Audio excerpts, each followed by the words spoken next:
Hello everyone, and welcome back to the Road to 2000. As always, my name is Caleb Denby, and tonight we have a special third edition of the Road to 2000 tournament. So this is you, the viewers at home, this is your chance to prove yourself, prove that you are learning things in the Road to 2000, and fight for some pretty fun prizes. I think this time around, the prize is a big raffle that's going to take place on our massive Bill Wright St. Louis Open tournament. We're going to be giving away all sorts of stuff, I think, so definitely check that one out on stlouischessclub.org. And this is one sort of lead-in tournament to that. So we're hoping to make that one a big success. It's a lot of fun every year. It has to be online this year, but we're still thinking it's going to be a really fun time. I do believe resident GM Steven Zierk will be competing in that one as well. So it's going to be a lot of fun. You should check it out. Before that, though, we do have our tournament tonight. So there is a link in the chat. I'm going to post it again. That is the link to our club on chess.com to play in the tournament. You go to that link, click join, click on the tournament, and bam, you're already there. So you do have something like 13 more minutes left to sign up, and in the meantime, I wanted to get everybody's brains working with a little bit of an endgame puzzle. And now this is a pretty unique endgame puzzle because I came across it in the wild. I was just randomly on chess.com, believe it or not, watching, I believe, a Twitch stream, and the streamer was following some random 15-minute game, and the players got to a position much like this. I swapped some things around so that the puzzle works a little bit better, but almost exactly like this. And I noticed an incredible winning idea that was actually missed during the game. So it's black to move here, and black, of course, needs to deal with this knight and has to somehow stop these white pawns from prevailing. And believe it or not here, it's actually black to move and win. Now, normally in a position like this, you would think, hey, this bishop has these pawns pretty well stopped, the g-pawn in the way as well. No way black is going to win this. In fact, black should be lucky to get away with a draw. But in fact, black does actually have a winning idea here. So as I said, it starts with king to e3. And now white really only has one try to survive, and that is the move a4. White needs to get these pawns rolling as quickly as possible to even stand a chance. And now I want to ask you guys at home if you can find black's first idea in this position. And it's quite a long sequence of moves here, so we'll take it sort of one step at a time. But black to move here. See if you can warm yourself up before the tournament starts in 12 minutes. But do please be joining this event. I'm hoping it's bigger than ever before. And I'm noticing a lot of familiar faces. I'm seeing a Steve North in there. I'm seeing a Manny LP in there. I think Indiana Jones is one fan favorite, Adi Chandra from the Chess Club. And yeah, Samuel Bryce also ringing a bell. So fun people in the tournament already. I'm looking over here. I'm not joining myself. That would be a bit unfair. I'm just your host tonight. So if you want some commentary on your games and you want to join this big raffle, be sure to join up now. In the meantime, though, yeah, Ben, with the close-up here, 11 minutes to go. Join up. Join the club. It's on chess.com, not Lichess. Yes, maybe I'll have to talk to Mike about getting some Lichess tournaments going. But for now, we are here on chess.com. So, in the meantime, though, this chess puzzle, Manny has the right idea. Just f3, he says, as if it is so simple. But f3 is the idea. Now, this actually puts white into a little bit of an awkward position. If white captures with the pawn, suddenly g2 and g1 is unstoppable. Now, if white captures with the bishop, this at first glance seems to get the job done. That's why the bishop was there. But black, of course, can take, and white again is unable to take due to the threat of promotion. However, as you may know, chess actually has different rules than the game of checkers, despite sharing the same board, and captures are not forced in chess. Depending on who you ask, if they're playing checkers correctly, they might not think they're forced in checkers either. But regardless, G takes f3 in this instance, definitely not forced. And that's why white needed to get these pawns rolling, to stop black's idea with the knight. So after a5, black's job gets a lot harder. Just because you won a piece doesn't mean you necessarily won the game. So black to move again here. We have to come up with another winning idea. And this is the stunning idea that was actually missed.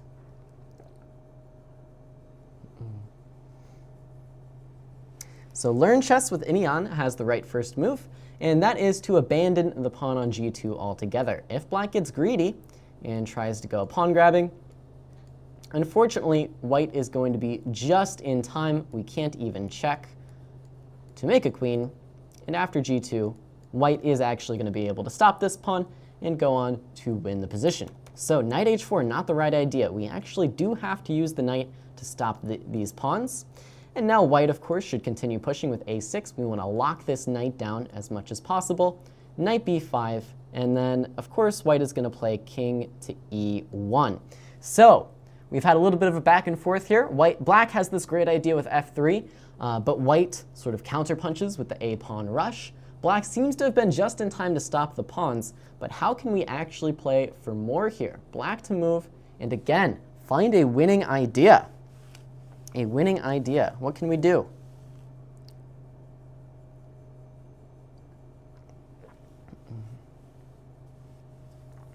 Osama Reda says, I have an important game tomorrow against an opponent stronger than me. How could I prepare? Boy, oh boy, could you prepare by competing in this 7-round, 3-minute blitz tournament starring National Master Caleb Denby. I will do commentary on all the games, let you know what's going on. In all seriousness, though, I like to just review my openings the day before a match. Now, not necessarily trying to do a bunch of prep for my specific opponent, but just reviewing what I already know, making sure it's fresh in my mind. Maybe I'll solve a few tactics just to get in the habit of good calculation habits and, you know, just in the right frame of mind for a chess game. That's the key the day before a match. You're not going to completely improve your chess in one day, so it's just to make sure you feel fresh, make sure chess is in your mind, and you can play your best. Hello, Adi. I see you in the tournament, Adi. I'm looking forward to it. Manny loves this puzzle if black wins. So Great Wolf has the right first idea. Our king is optimally placed if we try to move anywhere. White is just going to meet us, and we're not making much progress, right? On e3, our king threatens to step to d2 and f2, very importantly. So we move the knight. Now white is forced to either play king f1 and allow us to step in, or play b4 first. Either way, it sort of transposes. Black is going to pass again. Now, king d1 obviously loses to king f2, and king f1 allows the black king in. But that, of course, is not the end of the story, right? Now white is in the same situation where white must move again. And just for reference, by the way, this endgame does, in fact, lose, believe it or not. It might not be apparent why right away. White can run to the corner. Don't play king f2, because that'll be stalemate. But we do actually have a nice winning idea here, which, of course, is... Hold on, I think I have to waste a tempo. Hold on, we're going to get there. The winning idea, of course, is to play knight f3 in this position, which that's sort of a whole puzzle on its own, but you stalemate the white king, force captures, and then you can step to f2 and promote. Believe it or not, that's the only winning idea I've actually found in that position. So white sacking the pawns, not playable, which again, sort of a puzzle in itself, but it's sort of intuitive that it can't work somehow. Extra piece is usually enough. So then, white goes king f1, and we end up in this position where white cannot sacrifice the pawns, has to go with king h1, and now, of course, king f2 or king f1, or move the knight again. What does the chat room think? Black to move and win. We are arriving at the final idea here, with just 5 minutes left to join the tournament. 5 minutes left. Click the link in the chat. Join up.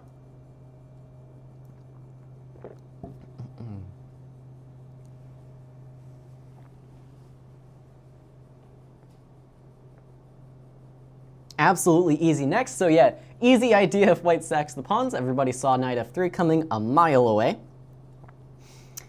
And now, the real idea, as they say.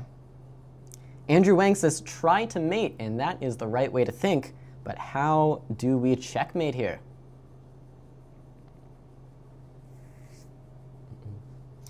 How do we checkmate? Yeah, you have the right idea, Andrew, but tell me the specifics. How does it work?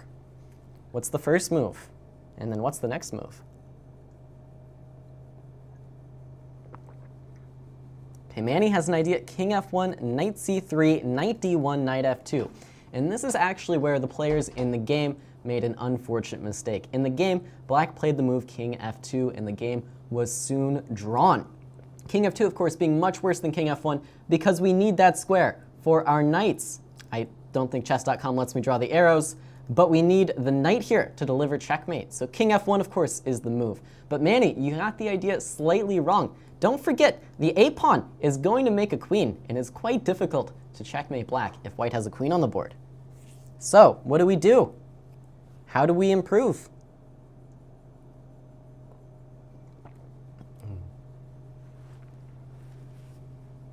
How to improve? Hello, Adrian. Hello. If you're just joining, please, please, please click on the link that's pinned in the chat. I'm also just going to post it again. Click on that link, join our chess.com club, and play in this tournament. There's a big raffle up for grabs as a part of the Bill Wright St. Louis Open, coming up in the next month, I think. I think it's in April. Or maybe later this March, actually. Go to our website, check it out. Maybe Ben can do some research. March 13th, it's so soon. Oh my God, join the Bill Wright. It's next week.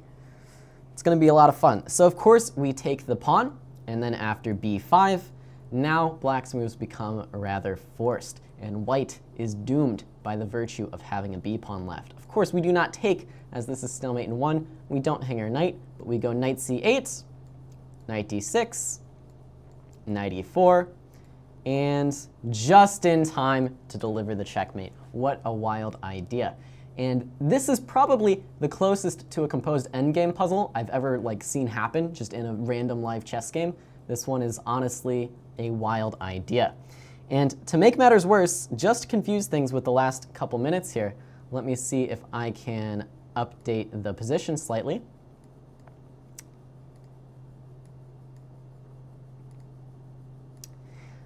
This one's a draw. And the reason is that, incredibly, after the exact same line, here we go, king e1, knight a7, white plays the astounding move b3, and then the tempi just don't work out. Knight b5, b4, and now, of course, white sacrifices the b-pawn before allowing the king in, and white no longer has this b-pawn playing against him.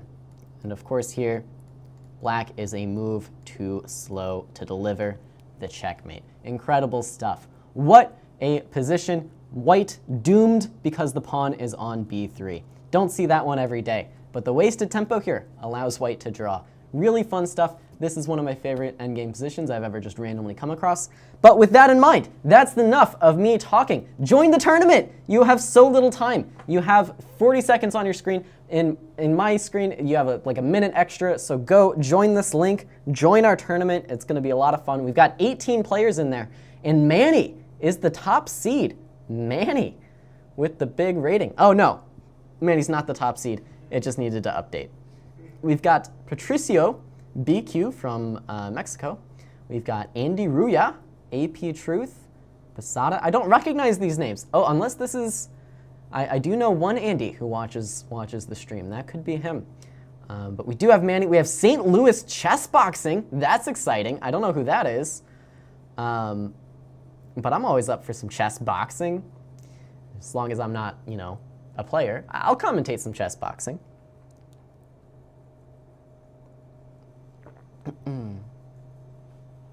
Do you have to checkmate? Can't you take both pawns, move the king to f2? The problem with moving the king to f2 in that position is that it's always stalemate. The king is on h1, the king is on f2, and the white king cannot move. Okay, though, join up. We have 21 players, 40 seconds left. Let's do it. Let's do it. 21 players. I don't think this is going to be a record. I think you can late join just by a round or two. But of course, you're off to a slow start then. So join up now before it's too... And we lost a player while I was talking. I'm the worst. I'm not doing a great job. We're down to 20. I undersold it. Undersold it. Join now while you can. The real prize is hearing me commentate your games. All right, 10 seconds. We're getting ready to go here. I think we're going to keep an eye on board 1 to start with, because Patricio versus Andy is looking to be a pretty fair fight, both with exactly the same rating. And here we go. Games are in progress. Oh, of course, they just do it Swiss style, so we don't get to see that, but we do get to watch board round 1 here. Let's see how Patricio does. Seeker with a tough first round pairing up against seed number 1. Looks like we have a Sicilian with a knight c3 move. Okay, so looks like a slower approach. Yeah, white chooses not to play d4, plays d3 instead, keeping the center closed. And yeah, we just have a normal closed Sicilian. Now with bishop f4. Bishop f4 looks slightly strange to me, to be honest. Don't know what this bishop is doing here. Maybe white's playing for some kind of quick e5 against d6. That could be it. To my knowledge, the only real plan in the closed Sicilian that I know of is this fianchetto castle and then, you know, clown push on the king side. But maybe white has something else in mind. And early d5 for black is generally a good way to combat this opening, I feel. With black breaking in the center, now white's, you know, whatever white's ideas were, they're a little bit tougher to enact. And that's why we do see e5. And yeah, maybe white had a point, but now this pawn is attacked many times. I can't count. Can you count? There's too many pieces. It's tough. Okay, maybe d4 from white, but c takes d could be played. And I think white might be on the fast track to losing a pawn here. Okay, if knight takes, the knight is attacked, but the knight can step back. There's pressure on the d5 pawn, but is it enough? Knight takes c6 is just b takes c6. You still don't have enough pieces on the e5 square. Looks like an extra pawn for black. Let's continue on then. I want to check out my good friend Adi's game. It looks like board 2 has already finished. I don't know how that's possible. In the first minute of play, board 2 seems to have finished incredibly, leaving PB Diamond with a full point. Maybe Andy didn't show up to the game. Could be. All right, we've got Adi with the white pieces here, battling against AP Truth. Adi, the underdog in this game, plays g3. I don't know if it was strictly necessary to blunder this exchange. I think rook f2 probably would have gotten the job done. Now we see h5 and h4 coming. Adi plays h4 himself, but this is going to lose this pawn. This is going to lose it. King h1 is played, and this looks quite dangerous. There's checkmating threats in the air now. I definitely think king h2 was the more responsible choice for Adi in this case. Adi, of course, being Indiana Jones 2020, and that is checkmate. Tough game. Tough game for Adi to start out with. You know, I have to check out STL Chess Boxing with a name like that. I feel like I should know who this person is, but I just don't. And I'm also wondering if there's some underground chess boxing ring in St. Louis that I just don't know about. Could be interesting. It has to be underground because it's illegal here. Chess boxing is illegal in St. Louis. My goodness, we're watching a criminal. Watching a criminal play. And, well, the criminal, STL Chess Boxing, doing illegal chess boxing activities, is actually down a queen in this position. But I guess is trying to claim some compensation. Although this is looking a lot like checkmate. Me, the beast. Perhaps an underrated opponent here. Perhaps underrated. Clicking back to our board 1 here, things have developed somewhat. Black has completely taken over the center, and that's the issue with hanging a center pawn in almost any opening. It's not just that you're down a pawn, it's that you're down a center pawn. And then things like this start to happen. The bishop on f3 gets trapped, e3, d3, all very good moves. Looks tough. All right, we've got h3 by white, of course, though this is blundered on e3. And this one appears to be in the bag for black. How did this queen get lost? What happened? We had some sort of crazy Scotch sacrifice. This is like some, this is some Jonathan Schrantz opening. This is some Jonathan Schrantz opening. I don't know what's going on here. Oh, and then white perhaps was pre-moving? I don't understand how you blunder this queen like this. That's quite sad. Quite sad. The opening appeared to go well for white, but then all is lost, or is it? We have a queen blunder back in return. Fortunately for black, still up a full rook and piece. But STL Chess Boxing, you know, it's tough to count anybody who chess boxes out. They'll just get back up, start punching you in the head. It's not so easy. It's quite a violent sport. Okay, we have f6 and rook e8, now f7. And bold play by white, but black should just be able to corral this pawn now. Perhaps a case of pushing a bit too far. Will we see black capture? We will, but with the bishop putting himself in this awkward pin, I don't know. King e7 is required, but it's found. And white's just running out of pieces here. White's running out of pieces. Perhaps the clock is the idea. If I'm black, I am taking off the rooks, taking on b4, and taking off the rest of the pawns. I'm a 900 player. I just want all the pawns gone, so I know that I'm not going to lose on time. At the very least, it is a draw. So yeah, if you're black here, you got to take off all the pawns. You know what I mean? Like, maybe you don't find checkmate in 14 seconds, but you can at least take all the stuff and make sure you're not losing the game. This is important, and we do see that the clock may be in STL's favor here. Although black is picking up the pace. Picking up the pace now. b2 with check. If white had played king c3, this pawn could have been captured. And now I think white is searching for some stalemates. Will they find it? No, it's the ladder. White is getting laddered, and that is the match. Perhaps the upset of the round here by me to beast. Interesting to see. And with that, I do believe the first round is coming to a close. We have maybe one game remaining. And yes, we do. And we're about to witness the flagging of Rohit. And that is that. Another huge upset.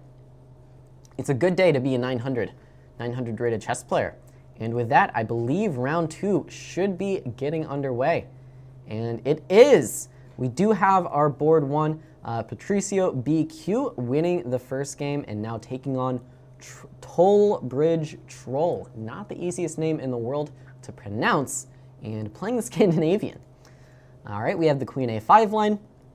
Of course, the Scandi players are doing all sorts of funny things with their queen these days, but the simple move, queen a5, is usually thought to be the best. An early d5 by white, that's quite an interesting one. I wonder if this pawn will be a little bit overextended, or if the awkwardness of black's pieces will come into play here. And yeah, we see black sort of responsibly just retreating this knight back to g6, and now bishop b5 check is going to force some concessions. Okay, we have c6, but why not captures? Why not captures?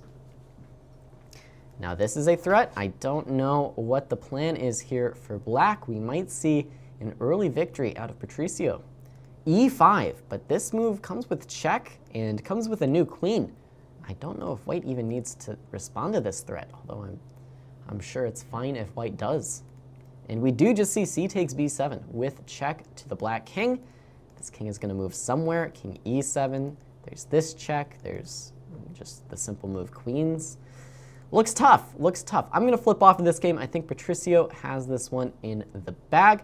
Let's check out Manny's game. Manny against one of the scary 900s who upset their much higher rated opponents in round 1. We seem to have a Caro-Kann.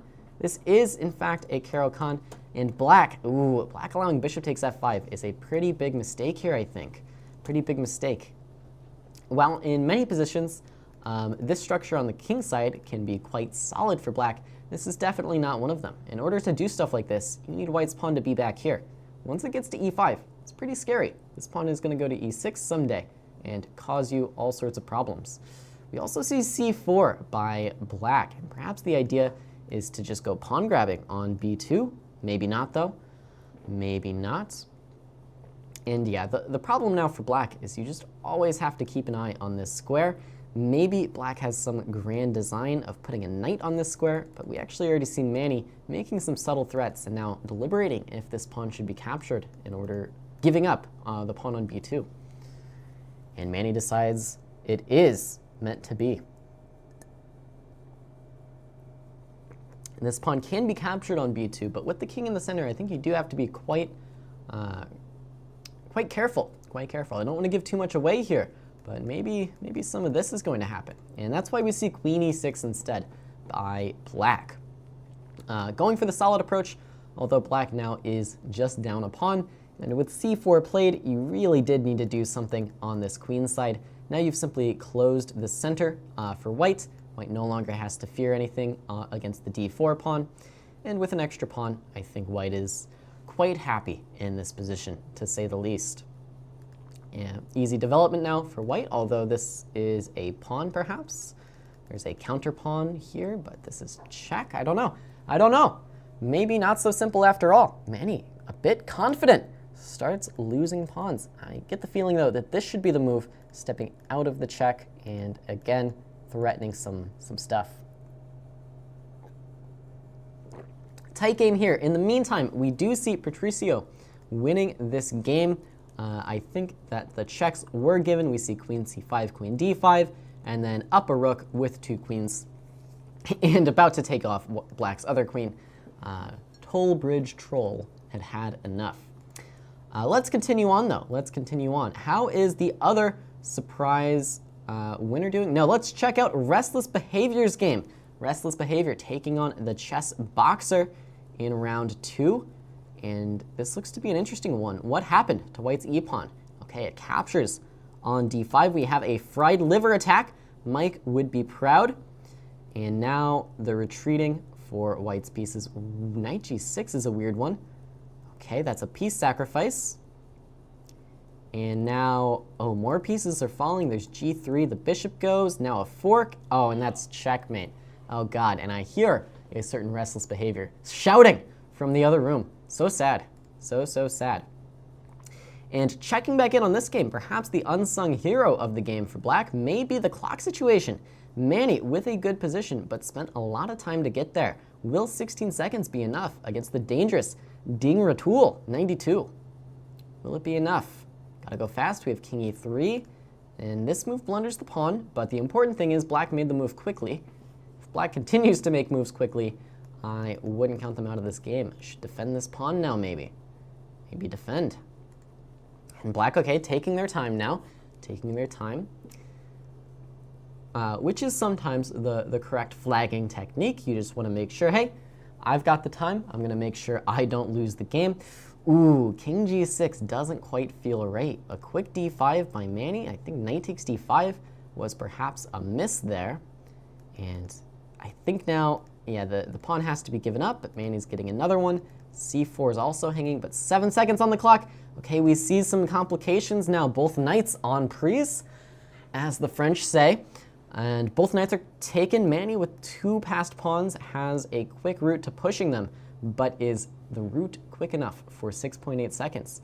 That being said, black also going down on the clock now. Gonna have to pick up the pace. We need some kind of dark square blockade. We don't see it. The knight falls. Now, Manny, still 6 seconds left. Moving quickly and moving randomly. Who has the mouse skills? Who has the skills? Okay, we do see e5. Okay. And again, I like it from Manny, proving that the higher rated player also sometimes has the better mouse skills in the end. And what a game that was indeed. I think that just about wraps up our second round here. Do we have Steve playing? We have Steve playing a 15-minute game. Steve, I think, with a bye, opted to play a 15-minute game, but perhaps his bye will be over by the time this game ends. I don't know. Bold moves by Steve. And this leaves us with 4 players on a perfect score. We have Manny, we have Patricio, we have Posada 12, and we have Learn Chess with Inian, who I think I saw in the chat. So let's check out that game. These 2 players on a perfect score, but we haven't had a chance to see much of their games. And it's another Caro-Kann. It's another Caro-Kann. All the players playing the Caro. It went well for black in the last game, but then we saw that Manny outsped the opponent. F3 strikes me as a little bit odd. This line with h4, h5 has actually become quite the hot topic at the top level. Many players playing bishop d3, e6, bishop g5, and getting some advantage with white. We saw Magnus struggling to hold on against Hikaru, even though he did win this game in recent memory. We also saw, I think, Jeffrey Zhang playing this with the black pieces recently at the highest level. But instead, we see f3, which is just a very strange move. I think white is trying to get some sort of immediate g4 in, and that is what we see happen. And wow, rook takes h4. Complications already by Posada. Learn Chess with Inian, perhaps regretting some decisions now. If rook takes, this comes with check. White takes the bishop, but the rook on h1 is simply hanging. There are still some ideas for white here, but I get the feeling, you know, rooks are worth more than bishops, so black maybe not doing too badly. Maybe not doing too badly.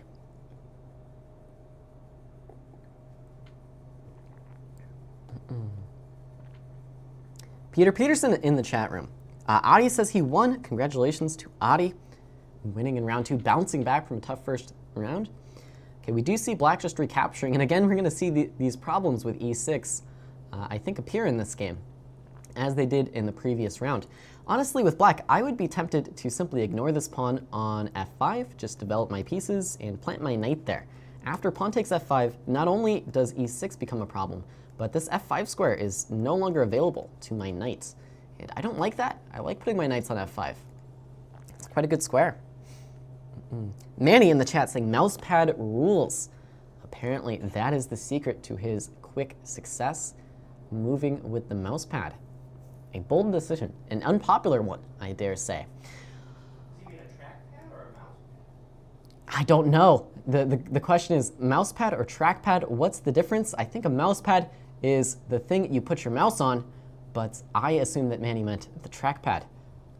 Anyways, regardless, we do have an attack on the f5 pawn. We see a check by black. I would assume something like g6 is going to follow here by Posada. I think Indian is in a tough spot here still. Black definitely has problems to solve, needs to get developed, but I think, once again, this is a maneuver I would like to see by the black pieces. Oh, and we have a tactic. We have a tactic by Indian. I missed this. Bishop takes f5. This is nasty stuff. It goes to show that you are never safe in the Caro-Kann, sadly. Sadly, even when you're winning out of the opening, it can be dangerous. So what do we see now by Posada? This is the first real challenge to black's position, I think. Yeah, we don't see this move. When queen takes g8 would be a problem. Instead, just knight e7, staying calm. And will we see knight to f5? Will we see knight f5? I wonder.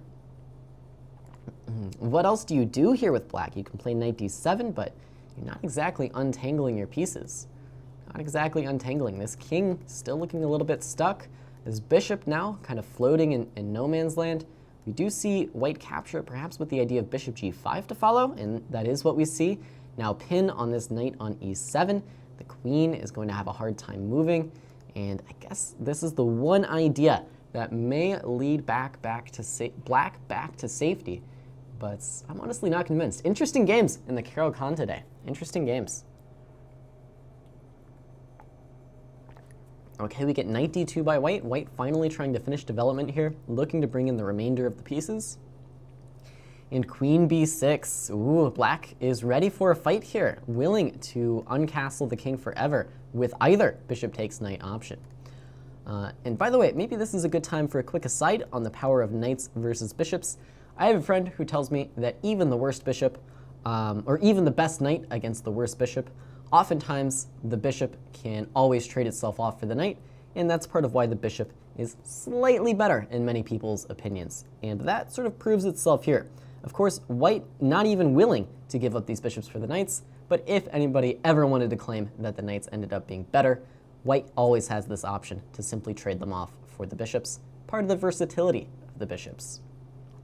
All right, in the game though, we see black starting to maneuver around with the knights, and this was some kind of tactic, I believe. White losing the e5 pawn or sacrificing it to open the e-file remains to be seen. Black, of course, with the extra exchange, but now I think this last move may have been a mistake. We'll see if white finds the idea, and yeah, that's simply a free rook there on c8. Not ideal. We see counter punches though, a knight b4 check. There's this move, but this doesn't seem great either, to be honest with you. Knight takes a2, but I don't know. 15 seconds left. What to do, Indian? What to do? We get queen b8. What is this move? What is happening? Castles was legal for black, by the way. Instead, we see this, but isn't this checkmates? Looks like checkmate. 4 seconds to find it, and that is literally checkmate. Literally checkmate by Indian. What a game. It's a tournament of upsets so far with some really crazy stuff. Let's check back in on Steve's 15-minute game. Seems to be going okay. Looks like a French defense. All right, not a part of the tournament, but you know, we're still interested. And what else is going on? What games remain? What games are left in progress? We still have Patrice. Oh, this is the next round. The round already ended. Oh my God, we're on round 4. What was the result? Okay, Manny fell against Patricio. So this leaves us with 2 leaders remaining. We have Patricio against Learn Chess with Indian, who we saw win a very tight match in the previous game. So what's going on here? Can Patricio continue the streak as the #1 rated player in the tournament, or will Indian be the one to dethrone Patricio? By the way, still 4 rounds remaining, including this one, so plenty of time for all the players to catch up. One mistake is not going to ruin your tournament chances here. And we see a Sicilian, and this one is going much more along standard lines, it looks like. We have some kind of Dragendorf. Is that what the kids are calling these things? Some kind of Dragendorf with Bishop G7 coming, but also this A6, B5. I don't know. I don't know what the kids are playing these days in the Sicilian. I am, of course, a D4 player and a Kara player, so how would I know? All right, we get an early B4 by black, which is fairly standard, I think, although maybe this one is coming a bit early because knight E2 is usually the move white is aiming for. A lot of times, players with the black pieces will just let this B5 pawn float for a while and let white ponder the consequences of playing a nice developing move like Bishop E2. In the meantime, black can play stuff like this, use the B5 pawn to control C4, and with an early B4, perhaps this is not coming. Now, I don't want to give too much away again, but I think there's a specific idea that is generally played following this B4 move, and I wonder what Indian will decide here. This does feel as though it is a critical moment.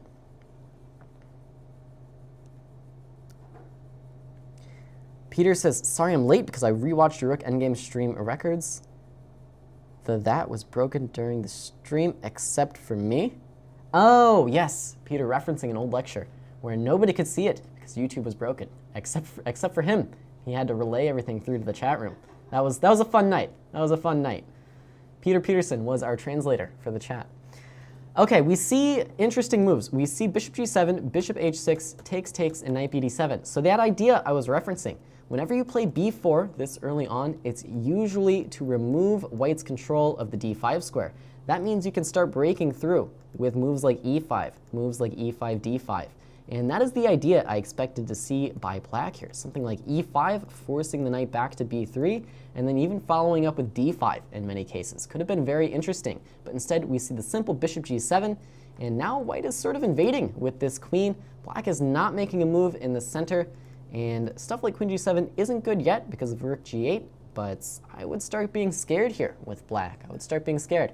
Once again, I think the early idea with B4 is to remove white's control of D5 and give yourself some more freedom for the early pushes. But we don't see it by black. And now, the pawn storm has begun with the white pieces. Indian under some pressure again, but we saw him under pressure in the previous game as well, going down an exchange quite early on.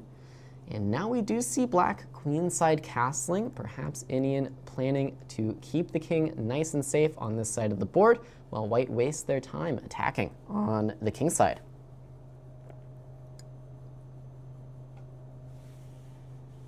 Dragendorf reminds me of Ganondorf, the villain from the Zelda games. They do share a similar name. And I hear from the other room that disaster has likely struck for restless behavior. Let's check in there. And oof, yes, doesn't look ideal. Oh no, oh, restless behavior. What are you doing?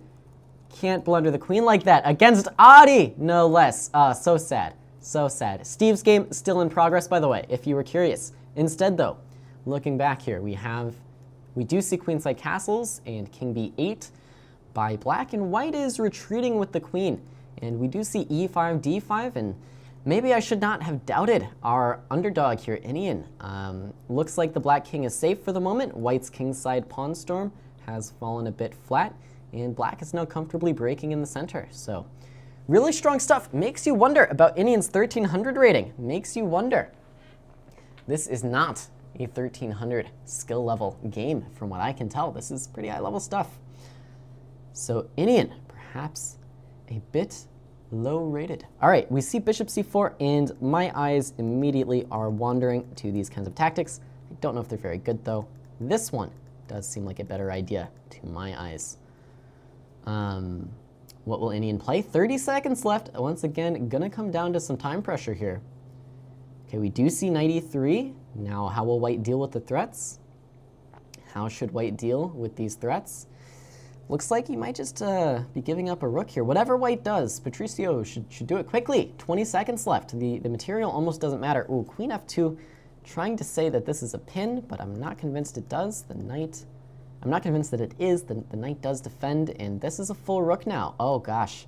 And it all comes tumbling down. It all comes tumbling down. 12 seconds left. White makes room for the king, is escaping with king b2. There's knight c4 in any position. Okay, black should likely just capture this. Okay, knight b3 now makes the threat. Gotta go quickly. Knight d3 instead. If I'm black, I'm just taking all the stuff. I just want all the stuff off the board. No more tricky knights that are gonna check me. Just get rid of them. We see 5 seconds versus 4. And the clock's ticking. 2 seconds now. 1 second. Oh my gosh. And perhaps Patricio with a slightly worse connection, but the faster mouse skills. What a game. Patricio, with a hard-earned 1 rating point advantage by winning this game, defeats Inian, who was on a bit of a tear there, on a little bit of a tear, and that should be the final game of the round. I think we are on to round 5 now, where again we see Manny climbing the ranks with the win. Let's check out Manny's game. And it's another Caro-Kann. They can't stop playing the Caro-Kann. I love it. I love it.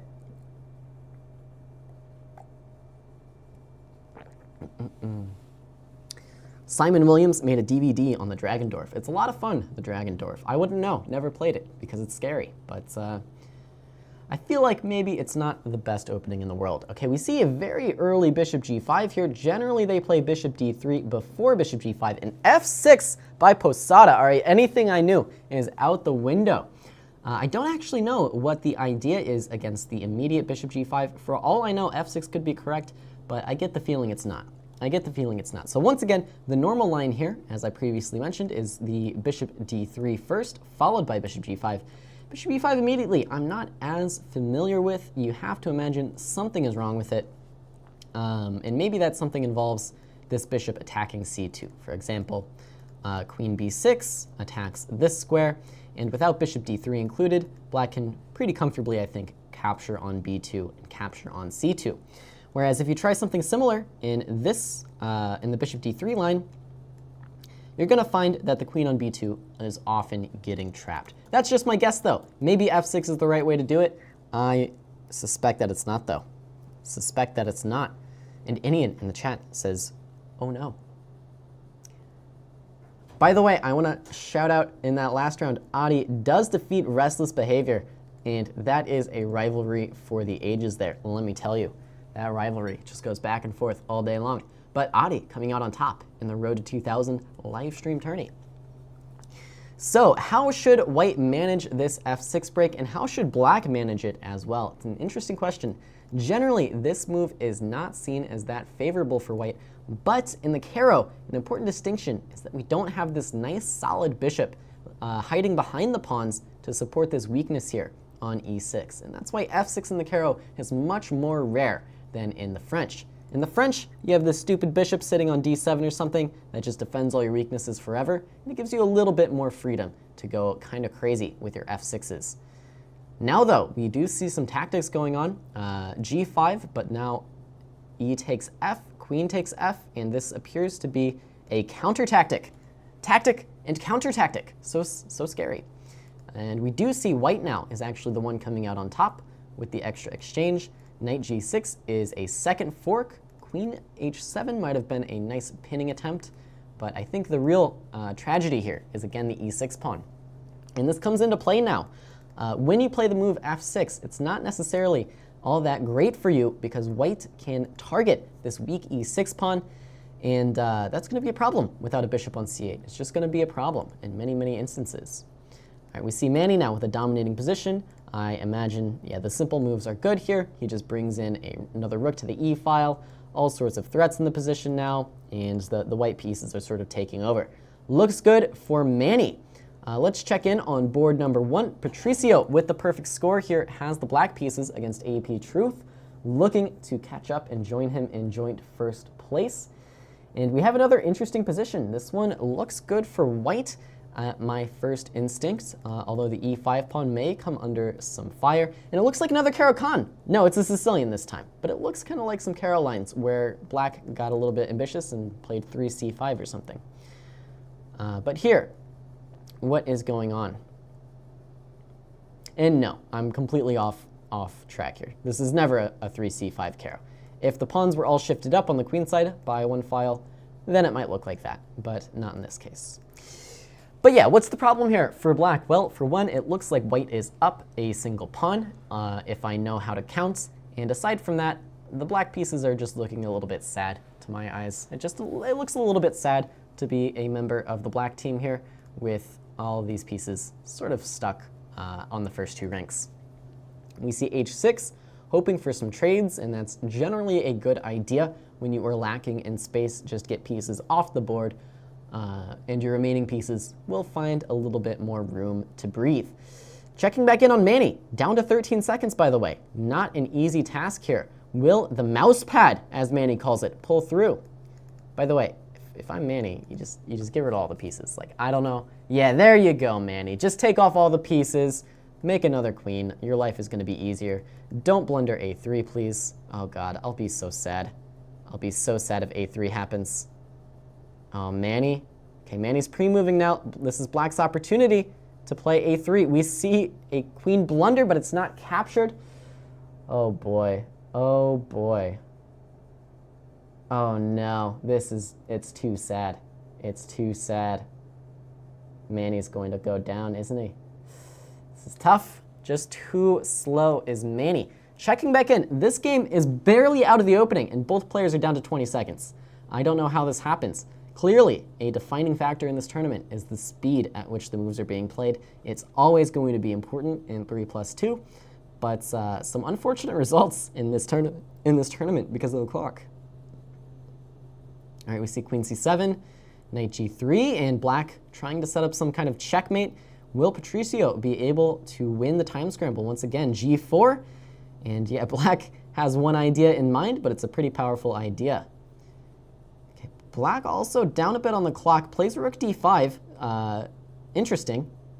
And Patricio goes down. That is a flag. I think perhaps the connection for Patricio is not as great as some of the other competitors. I'm seeing some jumping back and forth whenever a move is made, but his time scrambles finally catch up with him. You can't win them all, as they say. And is that the end of the round? Maybe, maybe not. It is, and we are on to another round.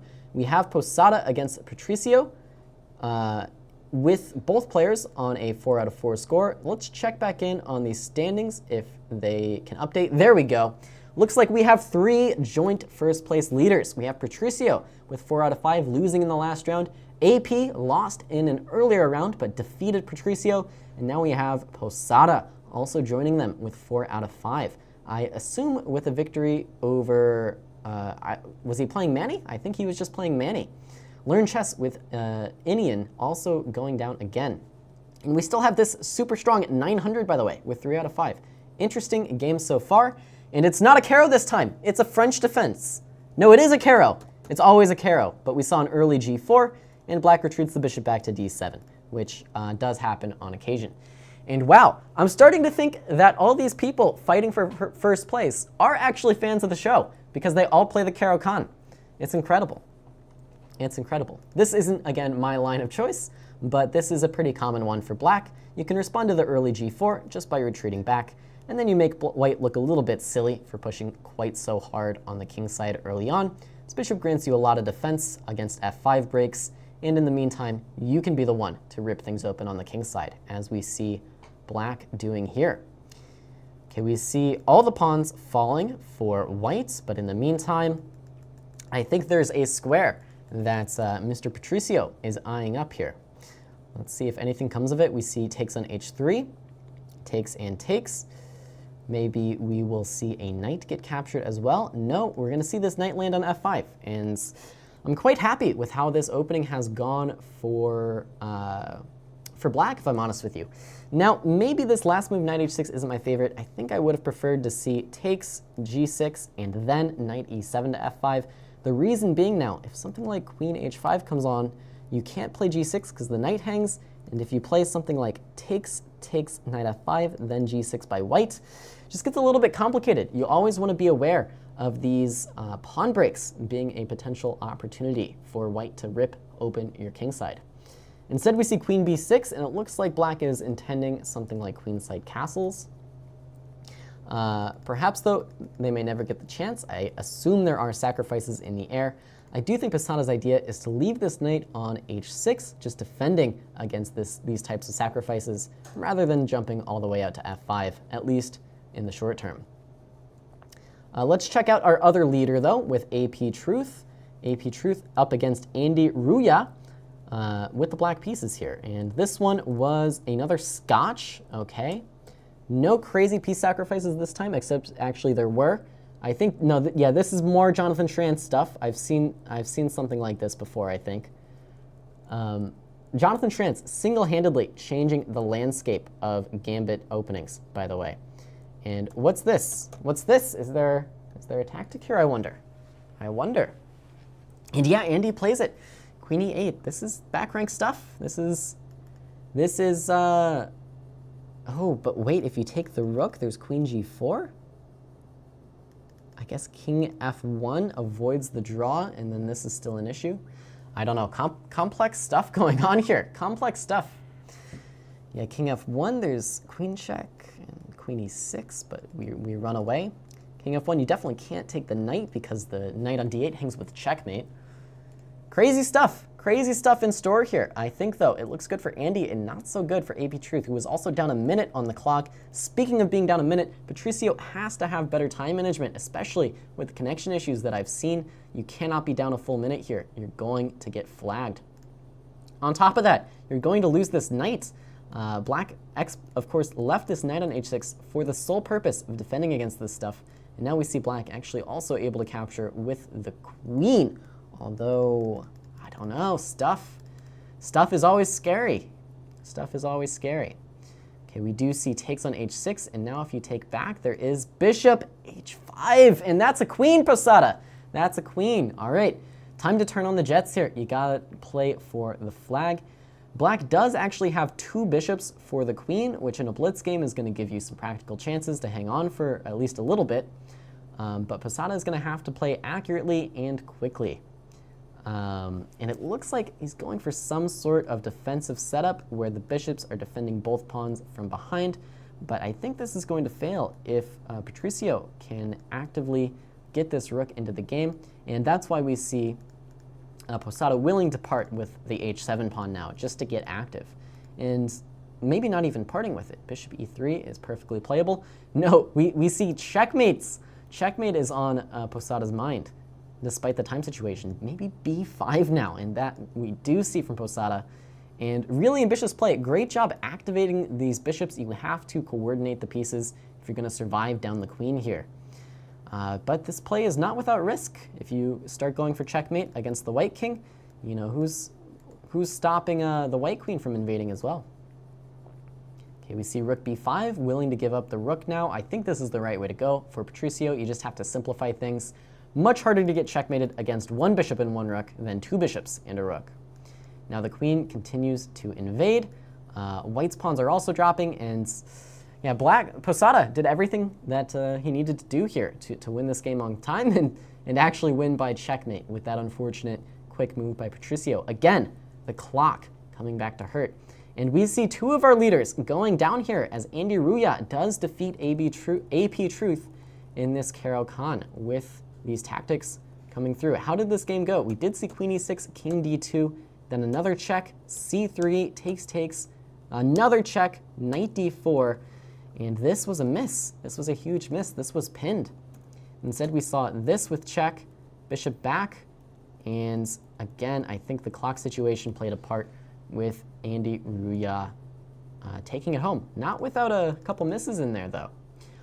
All right, this, I believe, is the final round of the event. We are running a bit short on time. We do have Posada in the lead, and I think in clear first place, right? If Posada can get a draw in this game, then I believe that is clear first place. So Posada at least guaranteeing a tie for first, and playing for more here. But there are a myriad of people on 4 out of 6, so if Posada is to lose this, we're going to have a big tie up at the top. And honestly, if Patricio wins, I think their tiebreaks may be a little bit better. Patricio leading for the majority of the tournament, that generally helps your tiebreak situation. So it all depends on if Posada can pull out this game. That being said, with the white pieces here and a fairly reasonable position, Andy Ruya, by the way, one of the highest rated players in the tournament, looking to take out Posada. Again, though, you have to look at the clocks. We are early in this game, and Andy is already down almost a minute. That being said, Black seems to have more pawns. I'm no mathematician, but I can count, and this looks like 3 for white and 4 for black, and I'm not even counting this side. Okay, bishop f4 though, and this pawn looks like a problem.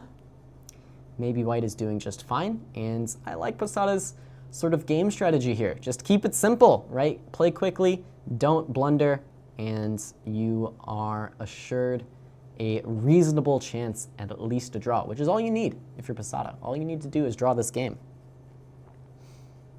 Is it possible to enter the tournament? I think it's a little bit late here. This is the final round.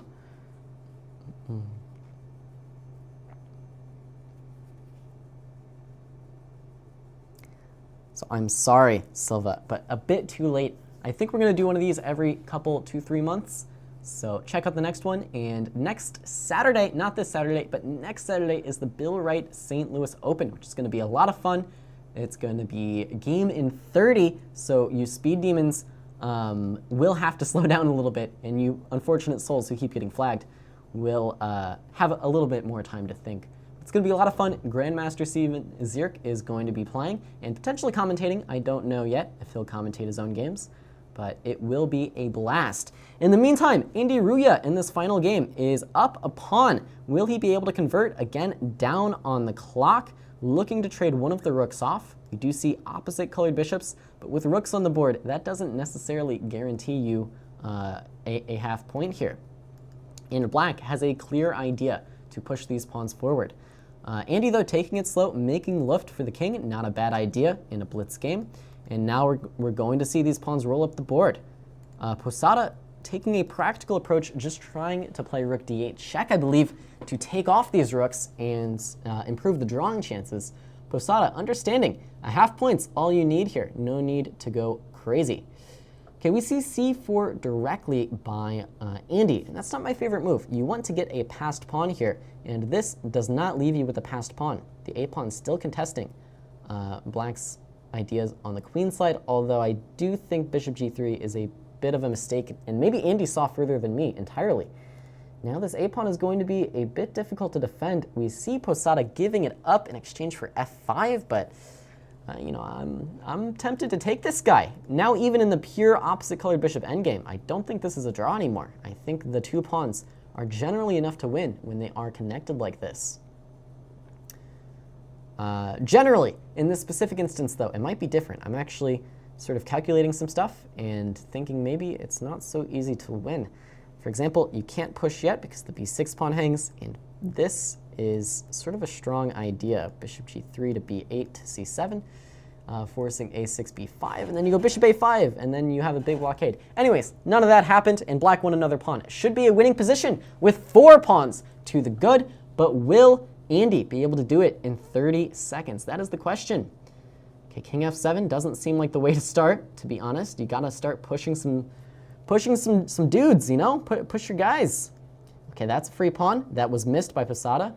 And pushing on both sides of the board now is the correct way to go. You need to separate the white pieces, and Andy making a queen with plenty of time to spare.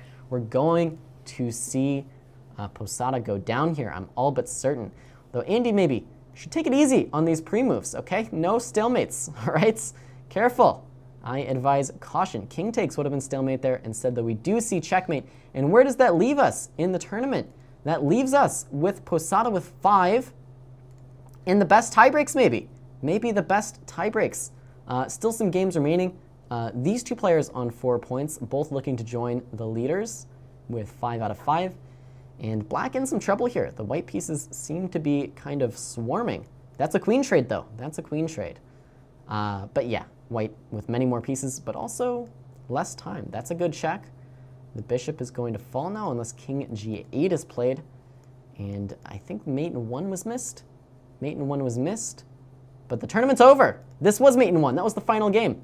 And I missed it. Who won? I clicked off of it because I was so scared. And Andy Ruya with the best tie breaks out of everybody. Dethrones Posada in the final round, wins the entire tournament, and with it, I believe, a raffle to be determined at the Bill Wright St. Louis Open next Saturday. All right, we're a little bit over time here, so I am going to get out of here really quick. If you're watching live, please stay tuned. There should be a link to Daro's last lecture on the channel is going to be tonight. It's going to be a lot of fun. Please do check it out. Thank you guys so much for watching. Let me know if you enjoy these tournaments in the comments. As always, my name is Caleb Denby, and I will see you next time.